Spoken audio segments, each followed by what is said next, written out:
Hey guys, my name is Matimio, and today I have some Battlefield 3 gameplay for you guys, and I wanted to make this video to hopefully give you guys some helpful tips and advice on how to improve your gameplay and your overall experience on the battlefield. So my first piece of advice is to use the minimap frequently and often. I find that once my friends started to use the minimap more frequently, they started to improve their gameplay experience and they just had a more enjoyable experience overall.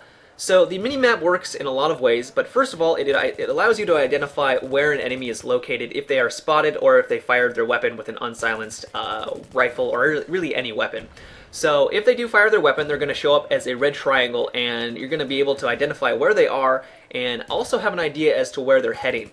I find that every time someone shoots a weapon, I'm going to glance at my minimap very quickly, and it allows me, if it's an enemy, it's going to allow me to know where they are.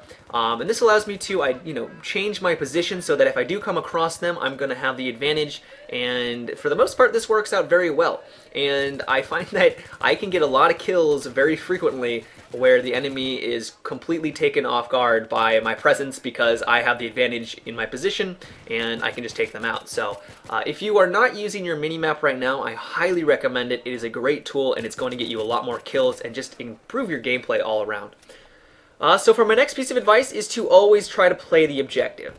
I find that if I'm going for the objective, I'm going to be showing up at the top of the scoreboard more frequently. I'm going to get more points overall. That's going to allow me to unlock new weapons for my particular kit that I'm using that match, and also just increase my rank in general. So playing the objective, DICE has given you a lot of incentives. If you get a destroy on an MCOM station, you're getting around 500 points, I believe.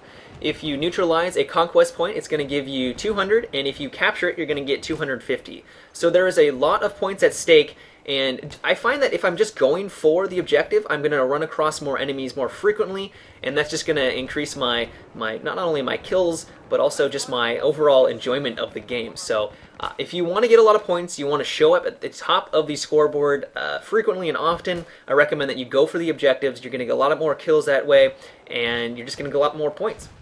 So another helpful tip I have is to try to play a certain kit in a certain situation. So if you are playing on Operation Firestorm, you're playing as an assault class, you get killed by, let's say, 3 tanks, I would highly recommend that you switch over to the engineer class and try to take them out with your RPG.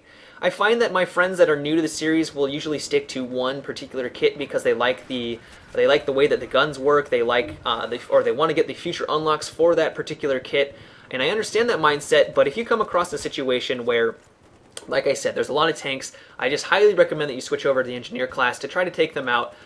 It's going to not only improve your experience because you're not going to just get blown away by tanks, but it's also just going to make you feel more effective in the battlefield. This is true for all different situations, so let's say, for example, you need to take out long-range targets, switch over the recon class. If there's not enough medics on the field, there's just people dying left and right, switch over to the assault class. It's all situational, but just try to keep an open mind when you're in a certain situation and try to adapt to it. So this can also be true for particular weapons. So let's say I'm using an SMG. I want to try to get into situations where it's going to be close quarter combat. And if I'm an assault class, medium range combat is going to be preferable, for me. You can adjust your weapons to different situations. So let's say I am using an SMG, but I know that, let's say it's Caspian border. I know conflict is normally going to be at longer ranges. I can slap on a heavy barrel onto that weapon, and I'm going to be more effective in those situations. So really just try to adapt and understand where you're going to be coming into conflict and act accordingly. So for my final piece of advice is to use the spotting tool, and the spotting tool has been in the Battlefield series for quite some time now. If you're not aware of what the spotting tool does in Battlefield 3, if you hit your spotting button and you are looking at the enemy or looking in the general direction of an enemy, they are going to have a little red triangle show up on the top of their head, and they're also going to show up on your minimap. So first off, you're going to have the advantage of them being on your minimap, so if they go out of line of sight, you're still going to have a general idea as to where they're heading or where they're located.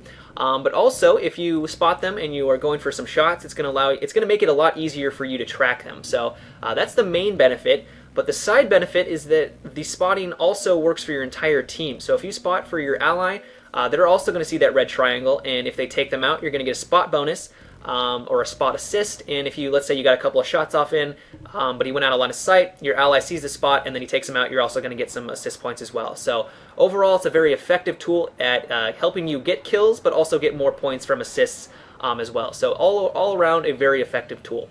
But this about wraps up the video, guys. I do hope you enjoyed it, and if you did, I would really appreciate it if you give this video a rating. And also, if you'd like to be notified of new videos from me, you like this kind of stuff, I recommend that you subscribe to my channel and also follow me on Twitter. But until next time, everyone, have a good one and take it easy.